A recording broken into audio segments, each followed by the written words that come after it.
Hello guys, കഴിഞ്ഞ വ്ളോഗിൽ ചെറിയൊരു സസ്പെൻസ് ആയിട്ട് പോയതല്ലേ. അതെ, പാക്കിങ് കാര്യങ്ങളൊക്കെ കഴിയുമ്പോഴേക്കും നമുക്ക് പോകാനുള്ള ജീപ്പ് എത്തിയിട്ടുണ്ടായിരുന്നു കേട്ടോ. സോ അങ്ങനെ ഞങ്ങൾ എല്ലാവരും കൂടി ജീപ്പിലൊക്കെ കയറി പോവുകയാണ്. ആഫ്റ്റർ എ ലോങ് വൈലാണ് ഞാൻ ജീപ്പിൽ കയറുന്നത്. ദെൻ ഞങ്ങൾ നേരെ റെയിൽവേയിലേക്ക് എത്തി.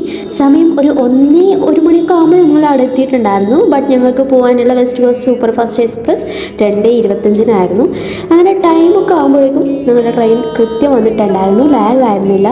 ഇത് ട്രെയിനിൽ പവർ ഓഫ് അല്ല, രാത്രി ആയതുകൊണ്ടാണ്. പോയി ചെന്നാട് ഞാനെൻ്റെ സീറ്റ് നോക്കുമ്പോൾ എങ്ങനെ തുറക്കുന്നുണ്ടായിട്ടില്ല. ഞാൻ പിന്നെ നല്ലോണം പേടിച്ചായെങ്കിലും പിന്നെ കുറയുമ്പോഴത്തേക്ക് ഒരു ലോക്ക് മാറ്റിയപ്പം അത് റെഡി ആയിട്ടോ. അങ്ങനെ ഉറങ്ങി എണീച്ച് കണ്ണോർക്കുമ്പോൾ കണിയേണ്ടത് ഈ സാധനത്തിനായിരുന്നു.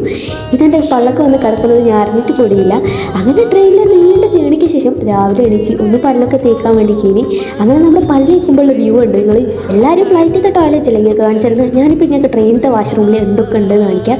ഇതാണ് നമ്മുടെ ട്രെയിനിലെ വാഷ്റൂമിൻ്റെ അവസ്ഥ. വലിയൊരു കണ്ണാടി ഉണ്ട്, കൈയൊക്കെ ബേസും വെള്ളവും ഉണ്ട്, പിന്നെ ക്ലോസറ്റ് ഉണ്ട്, പിന്നെ ഇത് വൃത്തിയില്ല.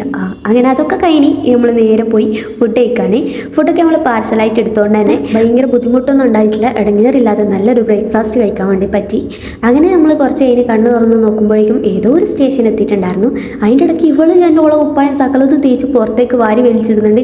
ഇനിയിപ്പം പറക്കുന്ന മടക്കി വെക്കായിട്ട് ഇടുന്ന് മടക്കി വെക്കുന്നതൊന്നും നമുക്കറിയില്ല. വാട്ട് എവർ ഇറ്റ് ഈസ്, നമ്മൾക്ക് സൈഡിൽ നിന്ന് ചിപ്സൊക്കെ കാണാം, പിന്നെ പുറത്തത്തെ കാഴ്ചകൾ കാണാം. അതിൻ്റെ ഇടയിൽ നമ്മൾക്ക് ബോറടിക്കുമ്പോൾ കണ്ടു തീർക്കാനുള്ള സീരീസിൻ്റെ ബാക്കിയും കൂടി കണ്ടു തീർക്കാം.